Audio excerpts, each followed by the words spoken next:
Pemirsa apa kabar? Mari kita ikuti Warta Berita PTS tanggal 24 Desember. Kemarin, orang tua pelaku serangan acak di stasiun MRT Taipei dipanggil oleh Kejaksaan Distrik Taipei. Usai proses otopsi, mereka berlutut dan meminta maaf kepada publik, menyatakan anaknya telah melakukan kejahatan laknat yang menimbulkan dampak serius pada masyarakat, dan berjanji akan sepenuhnya bekerja sama selama proses hukum.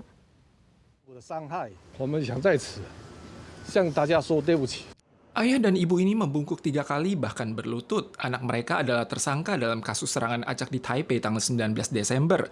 Usai bertindak, ia melompat dari atas gedung dan tewas. Orang tua tersangka muncul untuk pertama kalinya guna meminta maaf kepada publik namun tidak banyak menjawab pertanyaan dari media.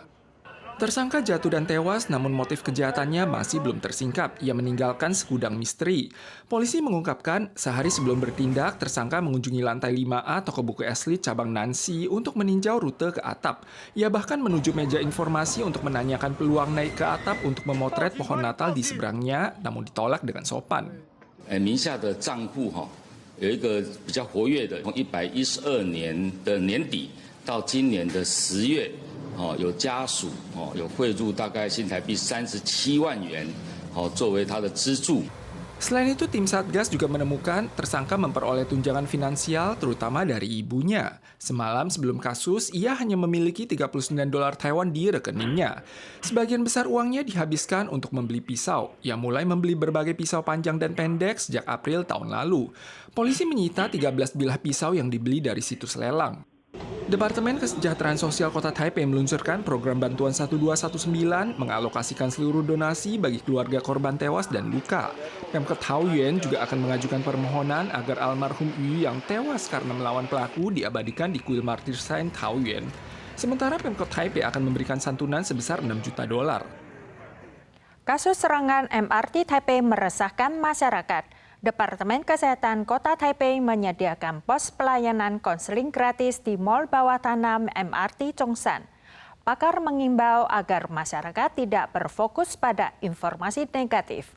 Warga diminta saling peduli dan mendukung untuk meredakan duka lara. Sambil membawa bunga, Bapak Lin menuju lorong bawah tanah stasiun MRT Taipei pintu M8. Ia berlutut sambil berdoa dan meratapi Yu Jiachang yang tewas ditikam saat mencoba melawan tersangka. 不公平哦，做好人不偿命，祸害以前的那样子。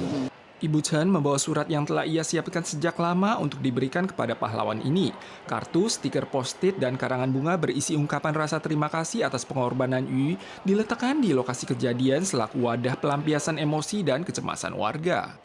Psikolog menunjukkan insiden tersebut terjadi di tempat umum yang ramai sehingga memengaruhi berbagai kalangan, memicu rasa takut, kecemasan, kemarahan, dan kesedihan yang disertai detak jantung cepat dan gangguan tidur. Warga dapat mencoba menstabilkan emosi mereka dan tidak terlalu berfokus pada hal-hal negatif.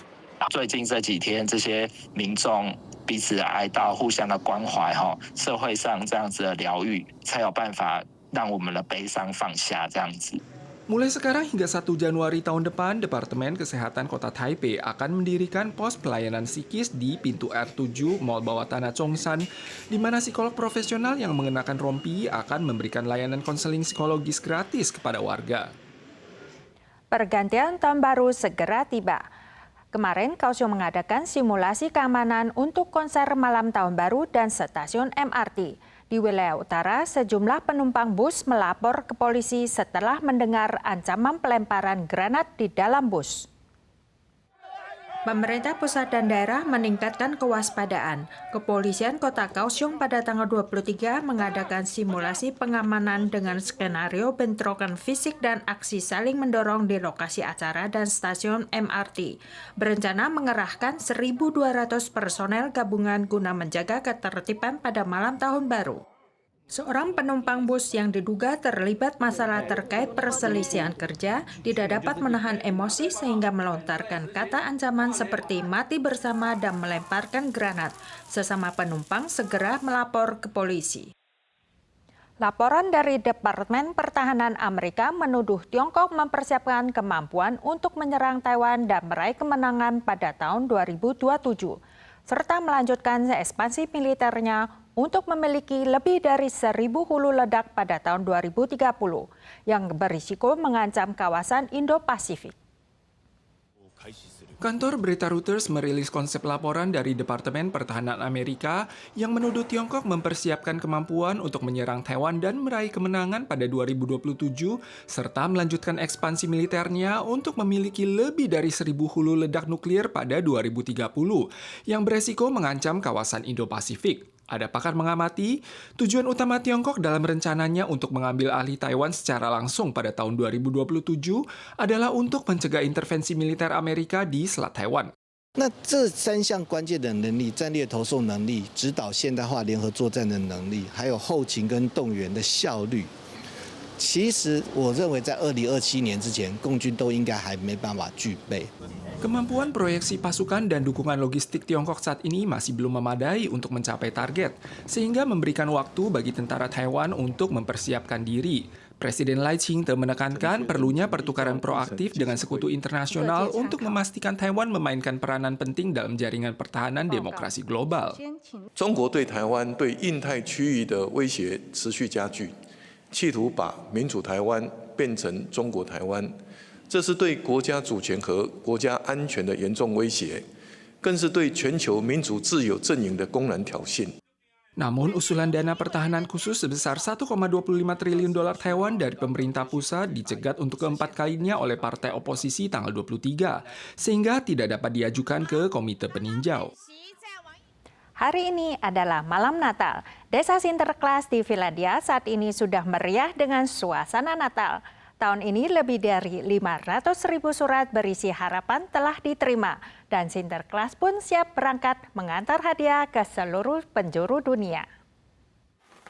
Sinterklaas siap berangkat untuk membagi hadiah Natal. Para peri tampak sibuk menyiapkan hadiah. Sejumlah anak menuliskan keinginan seperti mainan Lego, produk elektronik, hingga boneka Labubu. Kantor Pos Natal menerima lebih dari 500.000 surat berisi harapan setiap tahun, maksimal 30.000 surat per hari, terbanyak dari Polandia, Italia, Taiwan, dan Jepang.